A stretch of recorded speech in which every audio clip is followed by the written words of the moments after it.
प्यारे बच्चों, सुप्रभात। आज हम सभी कुंवर नारायण रचित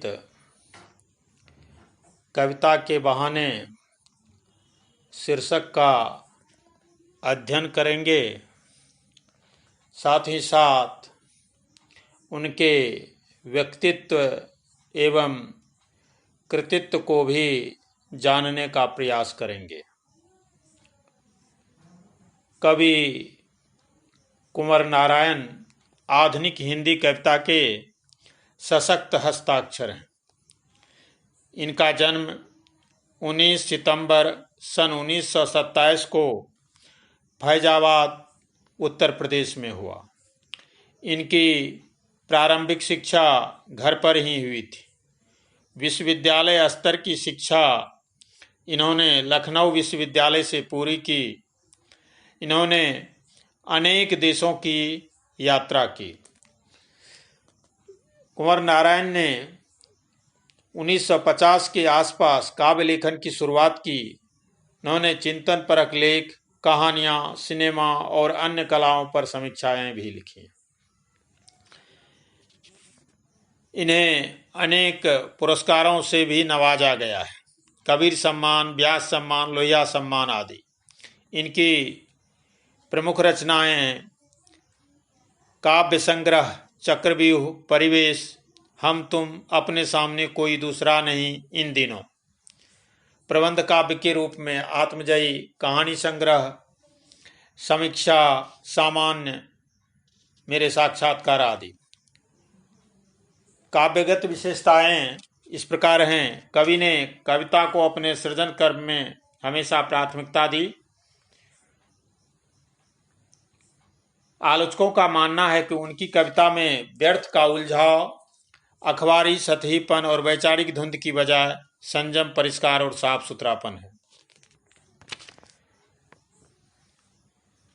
भाषा और विषय की विविधता इनकी कविताओं के विशेष गुण माने जाते हैं। इनमें यथार्थ का खुरदरापन भी मिलता है और उसका सहज सौंदर्य भी। सीधी घोषणाएं और फैसले इनकी कविताओं में नहीं मिलते, क्योंकि जीवन को मुकम्मल तौर पर समझने वाला एक खुलापन इनके कवि स्वभाव की मूल विशेषता है। कविता के बहाने जो इन दिनों संग्रह से ली गई है, इसमें कवि के अनुसार आज का समय कविता के वजूद को लेकर आशंकित है। शक है कि यांत्रिकता के दबाव से कविता का अस्तित्व नहीं रहेगा। ऐसे में यह कविता की अपार संभावनाओं को टटोलने का एक अवसर देती है। कविता के बहाने यह एक यात्रा है जो चिड़िया, फूल से लेकर बच्चे तक की है। एक ओर प्रकृति है, दूसरी ओर भविष्य की ओर कदम बढ़ाता बच्चा। कहने की आवश्यकता नहीं कि चिड़िया की उड़ान की सीमा है। फूल के खिलने के साथ उसकी परिणति निश्चित है, लेकिन बच्चे के सपने असीम हैं।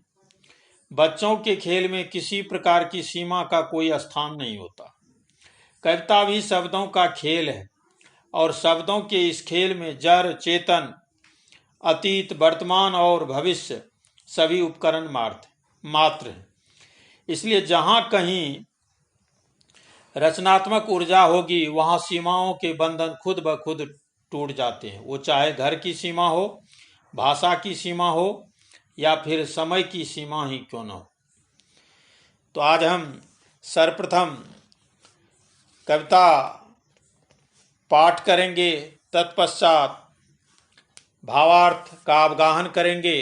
क्योंकि शब्दार्थ सरल है, उस पर ज़्यादा जोर देने की आवश्यकता नहीं, या वो समझने में कहीं कोई कठिनाई नहीं है।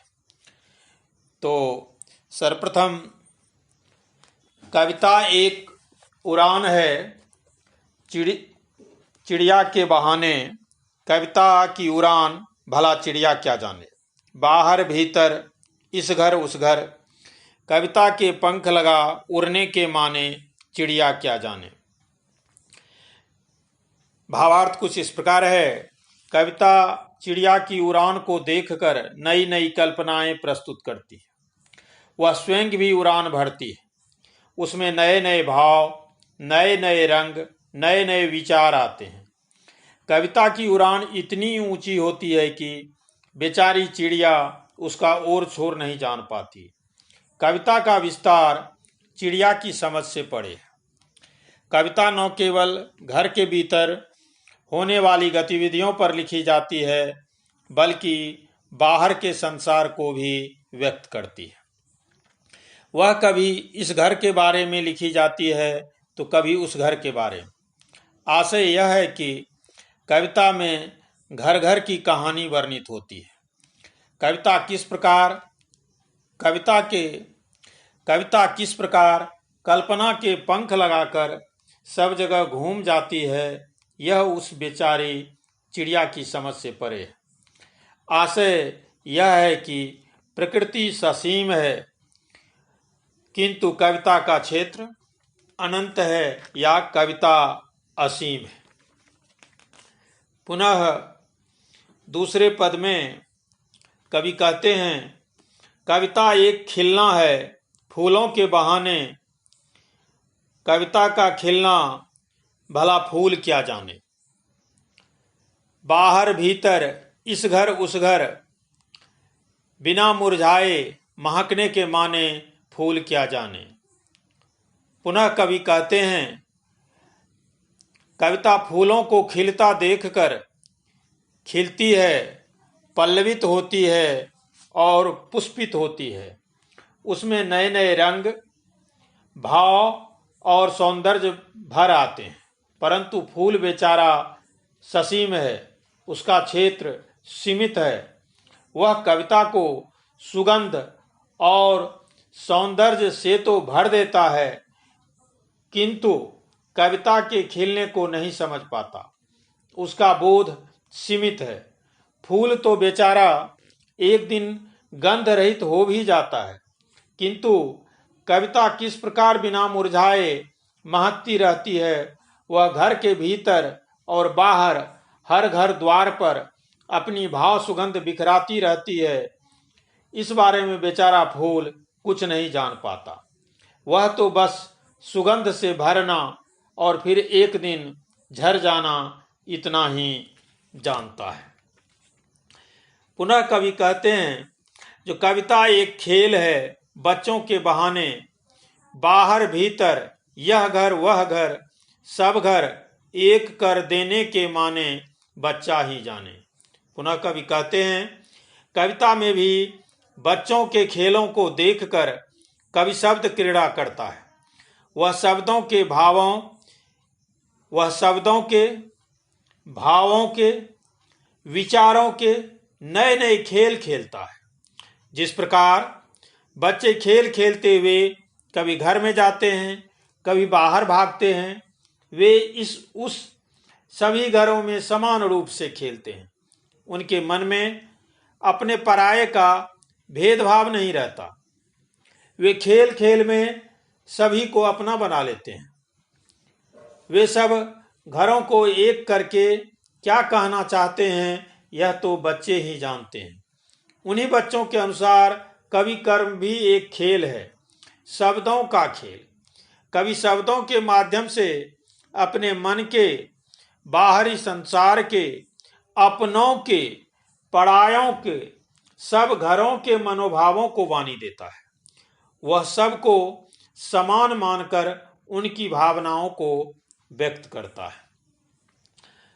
पुनः कवि कहते हैं, जो कविता एक खिलना है फूलों के बहाने, कविता का खिलना भला फूल क्या जाने। बाहर भीतर, इस घर उस घर, बिना मुरझाए महकने के माने, फूल क्या जाने। कविता एक खेल है बच्चों के बहाने, बाहर भीतर, यह घर वह घर, सब घर एक कर देने के माने, बच्चा ही जाने। निष्कर्षतः कवि ने इसमें कहा है कि कविता भी शब्दों का खेल है और शब्दों के इस खेल में जड़, चेतन, अतीत, वर्तमान और भविष्य सभी उपकरण मात्र हैं। इसीलिए जहाँ कहीं रचनात्मक ऊर्जा होगी वहाँ सीमाओं के बंधन खुद ब खुद टूट जाते हैं। वह सीमा चाहे घर की हो, भाषा की हो या समय की ही क्यों न हो। आशा है ये कविता आपको अवश्य पसंद आई होगी। धन्यवाद।